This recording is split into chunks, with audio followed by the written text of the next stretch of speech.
Good morning and welcome to the exciting Innovation Day. Um, I think Jeroen briefly mentioned what my role is, what I have been doing, so I'll move forward to my slide. This is something which I came across a couple of months back, and this kind of also indicates where the whole idea of pushing innovation within the university uh, context is coming from. So I've just highlighted some of the lines from this paper, which is also available online from the Research Council Norway website. And I think everybody realizes that there is a need for uh, changing gears when you talk about innovation and think more radical than more incremental. And this shift would basically support us in the kind of economy that we would like to have. And there is clearly a room and need where Norway must improve its ability to foster radical innovation. And we'll talk about it more in my coming slides. And if you look at it, they do very clearly mention that to realize this ambition, private and public sector, higher education institutions, public research institutions, policymakers, funding agencies, they all must cooperate to be able to achieve this goal and vision. And funding agencies play an important role to infuse innovative thoughts in a context which is more science governed, and they have done their bit uh, quite reasonably.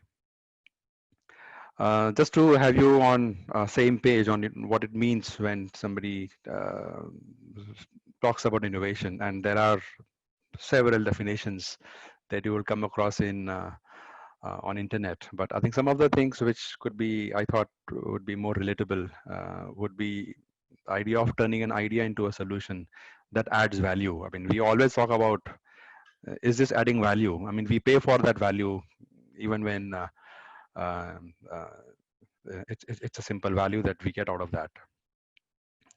Are we doing something which is relevant? So how do you stay relevant in a situation where the state of the art is changing so quickly? Are we working that delivers new goodness, brings in new customers, and it radically improves the way profitability equation is seen? Are we implementing creative ideas in order to generate value, usually through increased revenues, reduced cost, or both? So this is all will fall into some kind of innovation that we foresee. This is a more classical definition from a famous management guru, Peter F. Drucker, where it says innovation is actually a very specific function of the phenomena of entrepreneurship, where the existing business, public service institutions, new venture, the new projects that we work on could also be somebody working in a family kitchen, but it is something which is new.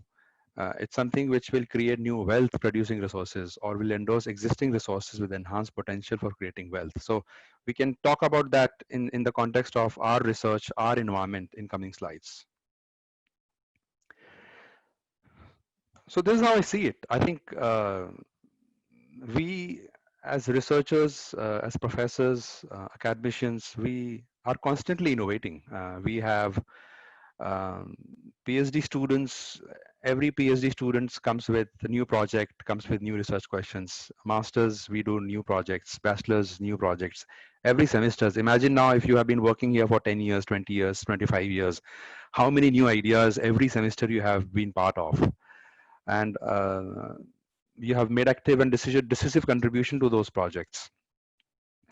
Innovative, non-obvious elements of the invention that led to the development, and some of those may have really progressed further, maybe without your knowledge. But the point I'm trying to make is, I think all of us in this context, we are innovative, and this is something we need to keep in mind. But you know, question always comes in, okay, what happens after this? You know, am I is this a role I'm expected, or can I do more? And if I want to do more, how? So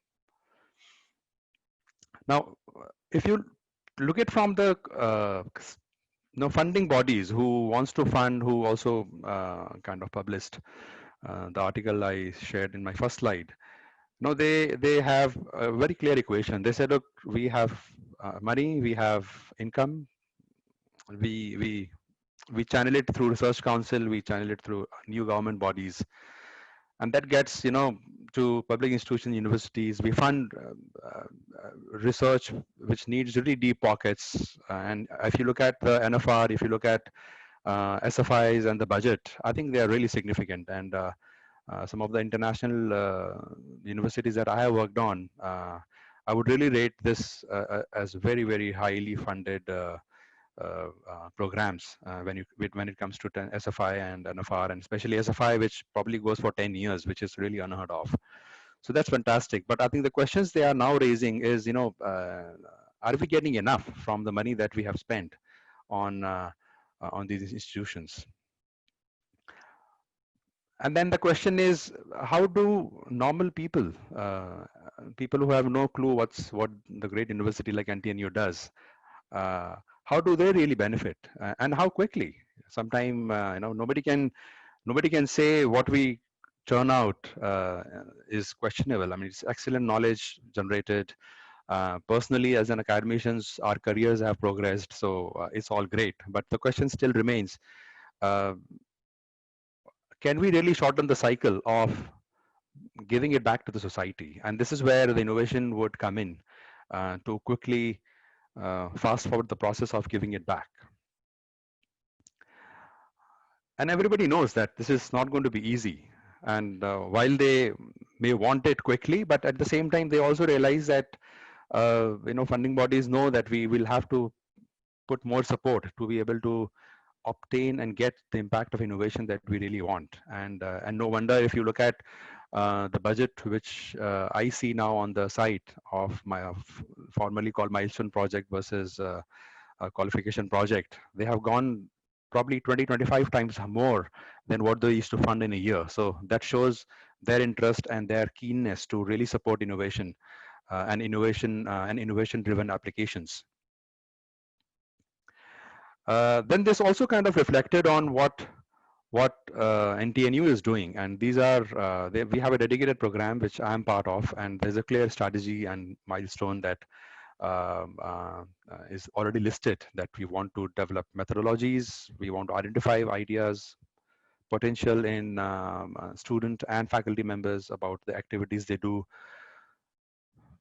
have better link to existing businesses so that there is more interest from industry, so that we are in line with what is really needed outside.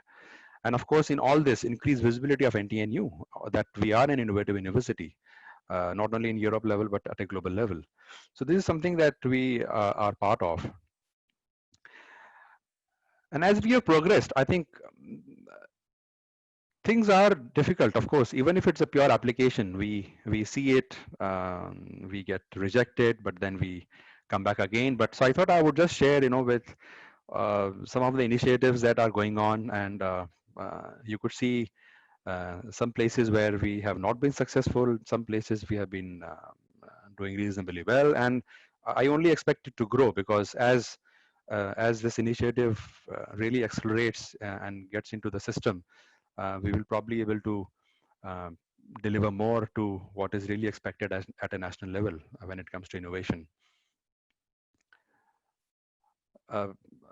We'll talk more about also startups coming up from students, which is quite rewarding, just to see what could you do with a pure science background and make them think like an entrepreneur. This is something that we have been able to achieve in education, which will be in the next session actually. So I think in all, I think everybody is innovative, as I said, because we work on new research questions, yes, and they get accepted. We publish it, which means we have a global acceptance in the community that you come from. Several of the masters and bachelor students, they work on projects which are partly industry sponsored or partly part of some of the SFIs or NFR project where industry has clear interest. So I think that's a great link which is already there. Some of you have built your own research area, your own research group, which is really commendable, and that shows that you can be an entrepreneur when it comes to setting something up, because setting your research area versus setting your own company, there is not much difference. I think the kind of mindset and the attitude that you would need to build that organization is perhaps the same. So we are innovative. I think a few suggestions that I would end with is something that we could do with what we are doing now is um, probably bring in industry, invite them and try and link our research to what they are looking for. This is something which would lead to demand in industry about what we are about and what we offer. So there is no mismatch. And then you also have industries who really want to fund fundamental research. So which also falls into the research and the funding gap that we often face. And once that is in place, we could have way more industry funded labs, which could be on our floors, which are particularly doing the kind of work that we do, continue to do so, but we already know there is an industry which is really hungry for it. So that kind of a chain, which could actually be established if we make an effort, especially that so many of us are quite well known in our own areas, and industry they do know us on what kind of work we do. So that would be nice. And another thing is, well, we are academicians, that's fine, but because there is a keenness for NTNU and for Research Council to really exploit whatever we do, one has to be very vigilant on the kind of output that comes out from your research projects, from your master's project, and see, does it have a potential to go forward? And this is something which probably Owen will also touch upon, how he has experienced that in coming session. But being vigilant on what is it that I'm working on, and can it be a big thing from the industry perspective, is something that we need to be careful of. My final slide, I think there is always a choice. We don't expect that everybody here really needs to become an entrepreneur. I think choice would be, I'm an innovator. I will work on interesting ideas. I have interesting projects. Uh, my focus is working on great ideas, probably license it, earn money out of it. That's fine. And entrepreneur needs little more time commitment on, I'll create interesting ideas. Plus, I'll also get involved in seeing it through. So you then have your startup, you deal with logistic issues, you deal with manufacturing issues. So it's a very different ball game when you want to be an entrepreneur. Unfortunately, organization like TTO, which Tonya will talk about in the session, is in place. I think not every universities have these kind of setups where you have a formal body who will support you end to end on whether you want to be an innovator or you want to be an entrepreneur. It's no problem, right? And I think in both options, probably you will make a little more money than what you make. That's fine. That's fine. And I have also met few colleagues where I could see this little guilt that, oh, why do I need to earn more money? So I think if you want to live with that guilt, it's no problem, right? I mean, I'll suggest how you can do it. I mean, you can donate it to INB. We can do more research.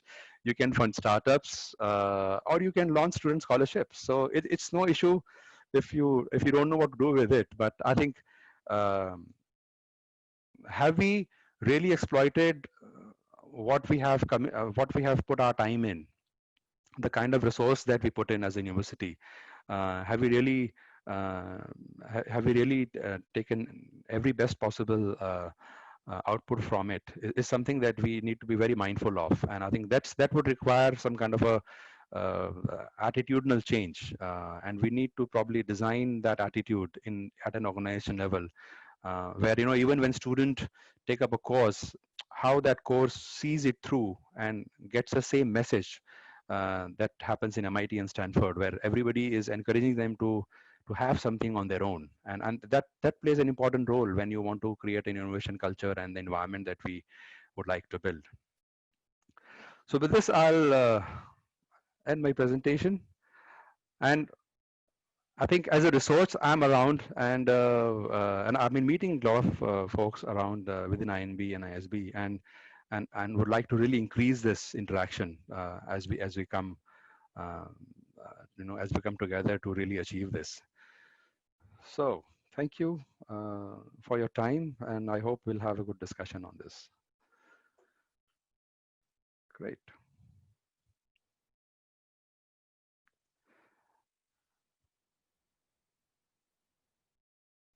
Okay.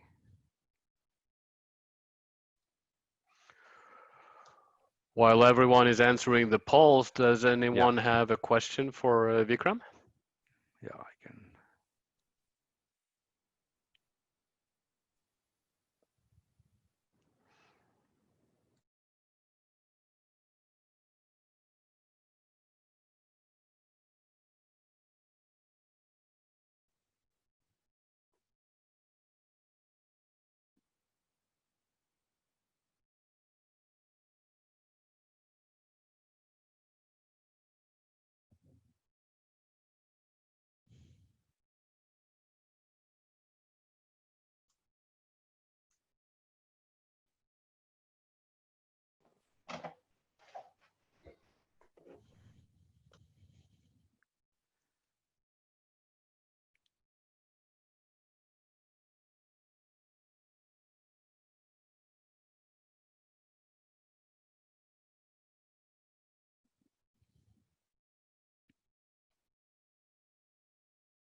Well, we still have some time, but as we move on, I think one of the things I would also like to emphasize, especially with supervisors and who are dealing with PhDs, because PhDs have significant amount of time that they spent on uh, on a problem in which we are very closely involved with, and I think that's one source which we must see that we get the best out of in terms of writing more proposals or uh, look for short calls. But I think we really need to encash on what comes out from PhD projects and PhD students. I think that's something which can only happen if, as supervisors, you are also constantly pushing to also think from the business perspective on what happens to the output that you are that you are that you are working on.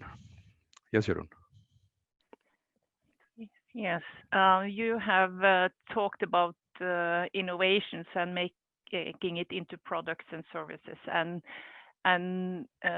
also about earning money. And that is something that has been not forbidden, but not very seen, not very ethical for the universities to do. So this has, of course, changed along the way. But do you think that this view also hinders us from taking research further into innovation?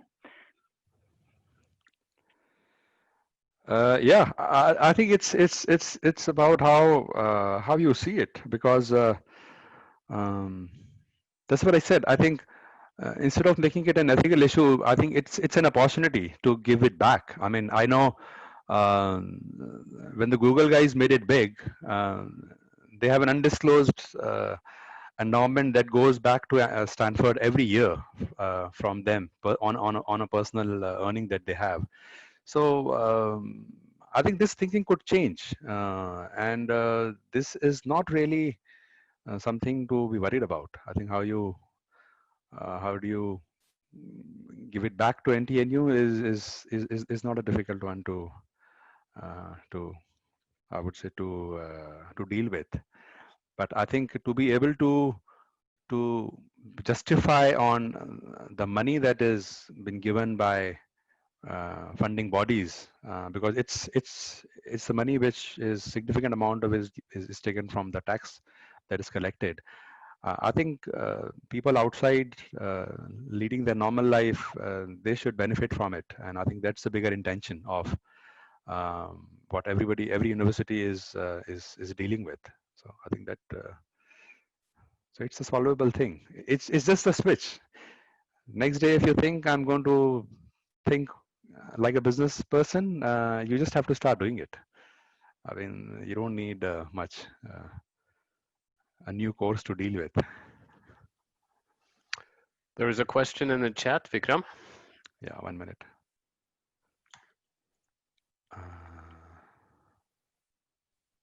Should I read it aloud? Become an innovator. Yes. So there are several fundings where you could collaborate with industry and write a proposal to Research Council, but also within our within NTNU we have discovery, then we have the main project, and we have